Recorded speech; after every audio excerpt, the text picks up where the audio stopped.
Assalamualaikum warahmatullahi wabarakatuh. Sahabat Kabar TV biasa, kembali lagi kita berjumpa dalam tayangan info tentang dunia keagamaan, khususnya dunia istilah dalam Islam.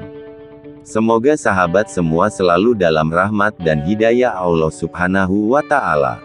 Kali ini, Kabar TV biasa akan berbagi pengertian iman atau pandangan dunia tentang istilah iman. Namun sebelum kita mulai, bagi sahabat yang baru bergabung di channel ini, ditekan dulu tombol subscribe-nya, like, lonceng dan komennya, terima kasih. Sahabat Kabar TV biasa, secara umum orang mengatakan bahwa iman terletak di hati, sehingga dengan demikian iman adalah urusan hati, oleh karena fungsi hati adalah untuk mempercayai, maka iman adalah soal kepercayaan. Perhatikanlah doktrin berikut ini, yang dikemukakan para pakar agama Islam kepada para mahasiswa perguruan tinggi umum. Iman mempunyai dua arti, percaya dan kepercayaan. Arti yang pertama menggambarkan tentang sikap mental atau jiwa dari seseorang yang mempercayai dan meyakini sesuatu, sedang arti yang kedua menunjuk kepada sesuatu yang dipercayai itu. Kepercayaan dalam Islam tersimpul dalam rukun iman yang 6, yaitu, percaya kepada Allah, malaikat-malaikatnya, kitab-kitabnya, rasul-rasulnya, hari akhirat serta qadar dan qadanya. Iman ialah masalah gaib yang tidak dapat dijangkau dengan akal dan pengalaman empiris. Ia hanya dapat diyakini dengan hati atau rasa dan bukan dengan rasio otak. Namun demikian rasio atau akal dapat dijadikan sarana untuk mencapai iman dan memperteguh iman, misalnya dengan melalui pemikiran-pemikiran filosofis terhadap alam semesta termasuk manusia.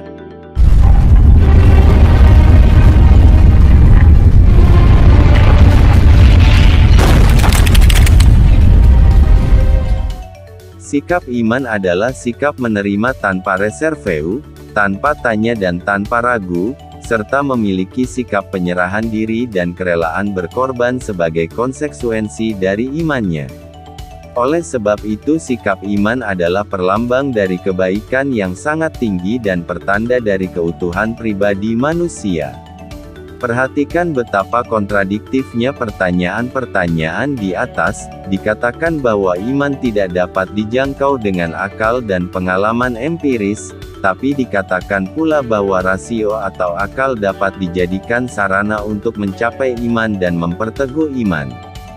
Bukankah penggunaan rasio atau akal sebagai sarana itu, berarti melibatkan rasio dan akal dalam suatu peristiwa empiris? Selain itu benarkah sikap iman adalah perlambang dari kebaikan yang sangat tinggi dan pertanda dari keutuhan pribadi manusia?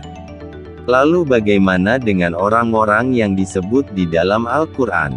Walladzina amanu bil batil, beriman dengan yang batil.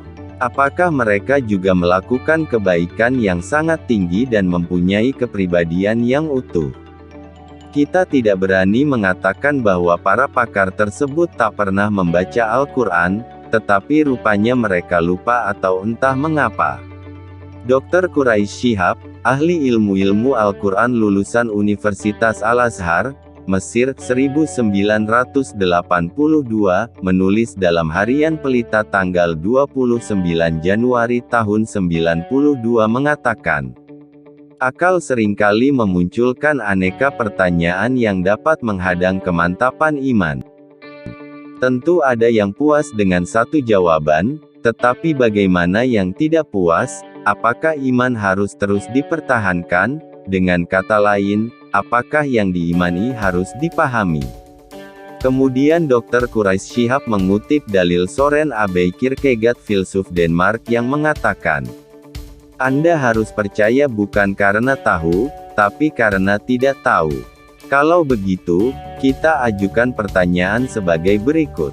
Bila yang kita imani tidak perlu dipahami, beranikah kita mengatakan bahwa Al-Quran itu tidak perlu dipahami tapi cukup dipercaya saja? Dalam kehidupan sehari-hari, bisakah kita mempraktikkan prinsip bahwa kita percaya bukan karena tahu tapi karena tidak tahu? Bisakah kita mempercayai orang yang baru kita temui di jalan, lalu menyuruhnya mengantarkan uang ke bank? Bila pertanyaan pertama dijawab dengan "ya", maka Al-Quran itu bukan petunjuk, bukan pedoman hidup, tapi cuma semacam jimat. Bila kenyataannya demikian, maka pantaslah orang-orang yang mengaku mukmin atau muslim itu kebanyakan tidak mengenal ajaran agama mereka. Pantaslah bila pengakuan mereka tidak sama dengan kelakuan dan perlakuan mereka. Lalu apakah yang bisa diharapkan dari mereka? Akibat yang akan timbul adalah seperti yang dikatakan oleh Nabi Muhammad. Yuksiku an ya'tiya, alanas zama'anu. La yabko minal Islam illa ismuhu, wala yabko minal Qur'an illa rosmuhu, masajiduhum, amiratun wahiyya harubun minal huda. Islam hanya tinggal nama, Al-Quran hanya tinggal tulisannya, masjid-masjid ramai tapi sepi dari petunjuk. Memang bisa saja kita mempercayai sesuatu yang tidak kita ketahui, misalnya, kita percaya bahwa bumi ini bulat dan berputar mengelilingi matahari. Tapi kepercayaan ini tidak timbul secara mendadak. Kita percaya karena pernah sekolah, mendengar keterangan dari guru, membaca buku-buku, melihat gambar-gambar, dan banyak lagi masukan yang akhirnya membentuk kepercayaan, membentuk opini. Alhasil, kepercayaan kita tentang bumi itu bisa dikatakan karena tahu juga, meskipun tidak tahu secara langsung. Kita tidak bisa percaya tanpa syarat. Tidak bisa percaya tanpa minta pembuktian, baik pembuktian langsung atau melalui perantara. Misalnya, kita percaya tentang adanya Allah, karena melihat bukti-bukti berupa segala hasil ciptaannya. Quraisy Shihab juga mengutip gambaran hakikat iman dari seorang pakar bernama Al-Akad, yang mengatakan, hakikat iman berbeda dengan hakikat pengetahuan. Iman mempunyai kesamaan dengan rasa kagum, keduanya bersumber dari hati manusia. Dua orang yang setingkat pengetahuannya dapat berbeda tingkat kekagumannya terhadap satu objek yang sama mereka ketahui. Yang pertama mungkin mengaguminya dan yang lain menilainya biasa-biasa saja. Seorang awam boleh jadi tingkat keimanannya melebihi tingkat keimanan seorang filsuf walaupun ia lebih dalam pengetahuannya.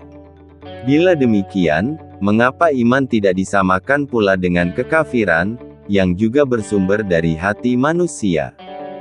Dua orang yang berpengetahuan setingkat dapat berbeda tingkat kekagumannya pada suatu objek yang mereka ketahui, karena kagum adalah soal selera. Dua orang yang berpengetahuan sama belum tentu mempunyai pengetahuan yang sama tentang objek tersebut. Yang satu mungkin mempunyai pengetahuan yang luas dan mendalam, yang lain mungkin hanya tahu sedikit saja. Malah bisa kita katakan bahwa rasa kagum, juga rasa-rasa yang lain, seringkali tidak mempunyai landasan pengetahuan objektif. Kenyataannya memang demikianlah, keadaan iman manusia pada umumnya, tanpa landasan pengetahuan objektif.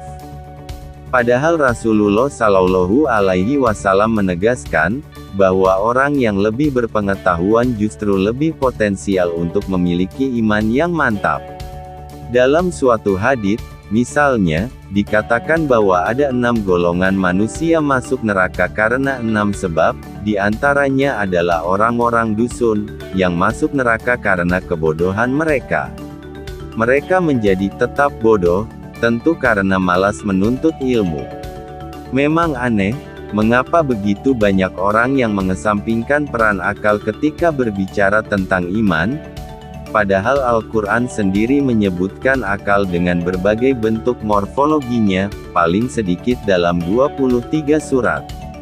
Mengapa kita seperti ingin menceraikan akal dengan iman, sedangkan Sang Pencipta sendiri menjadikan keduanya berpasangan?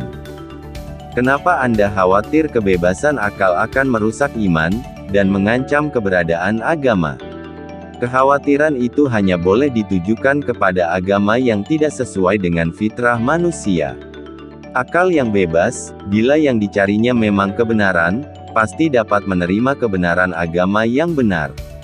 Akal yang bebas tidak bisa ikut-ikutan untuk percaya asal percaya.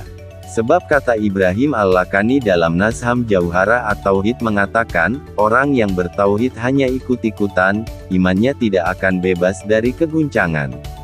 Iskulu maran kolada fi tauhidi imanuhu lem yahlu min tardid.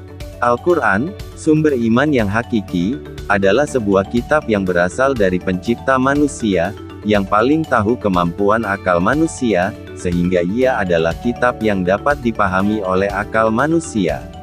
Karena Allah tidak membebani manusia dengan beban yang tidak bisa dipikulnya, Surat Al-Baqarah ayat 286. Karena Islam adalah agama yang sesuai dengan fitrah manusia, Surat Ar-Rum ayat 30. Tidak ada yang tidak masuk akal atau tidak bisa dipahami akal dalam agama ini, dalam kitab sucinya, pada Surat An-Nisa, ayat 82. Kalau selama ini kita berpandangan sebaliknya, mungkin karena kita tidak mengkajinya sesuai petunjuknya, tapi mengikuti selera masing-masing, Surat Al-Jathiyah ayat 23. Dengan doktrin yang mengatakan bahwa agama adalah urusan hati, dan bukan urusan akal, kita dipaksa untuk percaya saja pada pernyataan yang paling ganjil pun. Kita diharuskan membiarkan akal meronta seperti cacing kepanasan sampai ia mati. Padahal konon agama diturunkan untuk petunjuk, bukan untuk jadi teka-teki yang cuma bisa dijawab oleh Allah sendiri. Karena akalnya tidak mendapat jawaban dari agama, ada sebagian orang menuduh agama sebagai candu atau penjara bagi akal manusia. Salahkah mereka? Barangkali di antara mereka ada beberapa gelintir orang yang jujur, ingin mendapatkan kebenaran, tapi para ahli agama menutupi kebenaran itu dengan mengatakan, bahwa agama bukan urusan akal, bahwa kita harus percaya saja tanpa harus memahami. Muhammad Abdu mengatakan al-Islam mahjubun bil muslimin, kebenaran Islam digelapkan oleh orang Islam sendiri.